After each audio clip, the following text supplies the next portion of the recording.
Stella Cadente, c'est vraiment né d'une très très forte envie de revoir le monde à ma manière. Stella Cadente en italien, c'est pas mon vrai nom, ça veut dire étoile filante. Et en fait, quand on voit une étoile dans le ciel, on fait un vœu et généralement le vœu se réalise. Donc c'est pour ça que ça s'appelle comme ça et c'est pour ça que le logo est une étoile filante.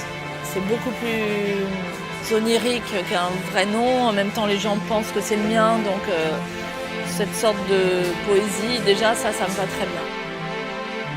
Et du coup, dans un premier temps, on a fait des vêtements, on a fait des bijoux, on a fait du parfum, de la lingerie. Et c'était logique qu'ensuite on commence à dessiner des choses pour la maison. On a commencé cette belle aventure avec des petits canapés un peu arrondis, un peu cosy comme ça, très féminins, qu'on a développé ensuite sur des fauteuils, des poufs. Et maintenant, voilà une collection un peu plus installée, un peu plus carrée, qui correspond aux tendances de nos métiers parce que nous, on arrive de la mode et dans la mode, les tendances, c'est vraiment le démarrage de l'histoire de la collection. Aussi bien dans les vêtements que dans la décoration, je ne trouvais jamais ce qui me plaisait. Donc je me suis dit que j'allais le faire moi-même, au moins je serais contente de ce que j'avais. Et puis quand j'ai commencé à le faire pour moi, je me suis aperçue que les autres avaient aussi envie de porter mes bijoux, mes parfums. Et après, l'histoire de la déco, c'est que les journalistes venaient photographier chez moi. Et les gens disaient « Ah, c'est super, tu veux pas faire ça chez nous ?» Et comme mes grands-mères étaient couturières, l'idée c'était vraiment de récupérer tout ce savoir que j'avais de mes deux grands-mères.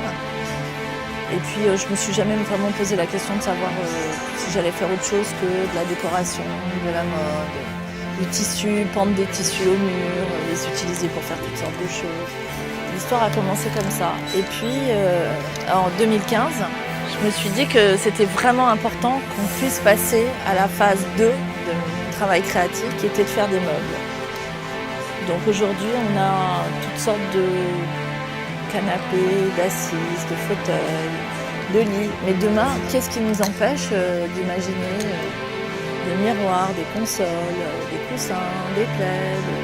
Je ne crois pas que ça soit une marque qui peut se limiter à quelque chose. Et en plus, aujourd'hui, au XXIe siècle, les marques globales, c'est celles qui sont fortes parce qu'elles racontent une histoire, elles permettent de dérouler un fil conducteur qui a du sens et puis elles permettent aussi de rendre les gens heureux.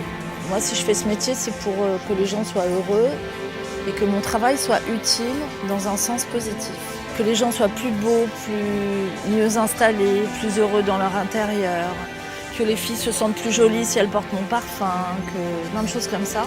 Quand je viens ici dans cet hôtel qu'on a redesigné avec mon associé et que je vois les gens qui sont posés dans le canapé, qui sont bien, qui sont confortables, qui bouquinent, qui papotent, je me dis voilà, le pari est gagné et je suis contente de faire ce métier pour ça.